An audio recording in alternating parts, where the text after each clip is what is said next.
কি বিরক্ত লাগছে? একটুতেই আমরা ধৈর্যহারা হয়ে গেছি, তাই না? আমরা মাত্র 5 মিনিট এই দৃশ্যটি কেউ ধৈর্য ধরে দেখতে পারি না। কেউ অভিযোগ করেছি, কেউ আবার এই ভিডিওটি স্কিপ করে দিয়েছি, কেউ আবার বিরক্ত হয়ে উঠে চলে গেছি। অথচ এই মানুষটাকে তার সারাটা দিন দৈনিক 24 ঘন্টা এই একই দৃশ্য দেখে কাটাতে হয়। অসুস্থতার কারণে সে ঘাড় পর্যন্ত নাড়াতে পারে না, হাঁটা চলা তো দূরের কথা, হ্যাঁ, তার ফুল বডি প্যারালাইসিসে আক্রান্ত। আমাদের এই পৃথিবীতে এমন অনেক মানুষ রয়েছে যারা অসুস্থতার কারণে চলাফেরা নড়াচড়া করতে পারে না।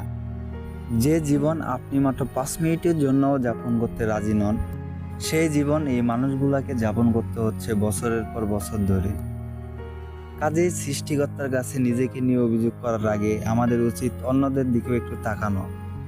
সৃষ্টিকর্তার যে করুণা, যে দয়া আর যে রহমতগুলো আমরা নিশ্চিত হিসেবেই ধরে নেই, কৃতজ্ঞতা প্রকাশ করতে ভুলে যাই।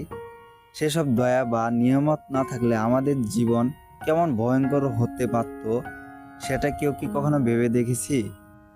তাই আমরা যারা সুস্থ রয়েছি তারা আমাদের সুস্থতার জন্য সৃষ্টিকর্তার কাছে শুকরিয়া আদায় করব এবং যারা অসুস্থ রয়েছে তাদের জন্য প্রার্থনা করব।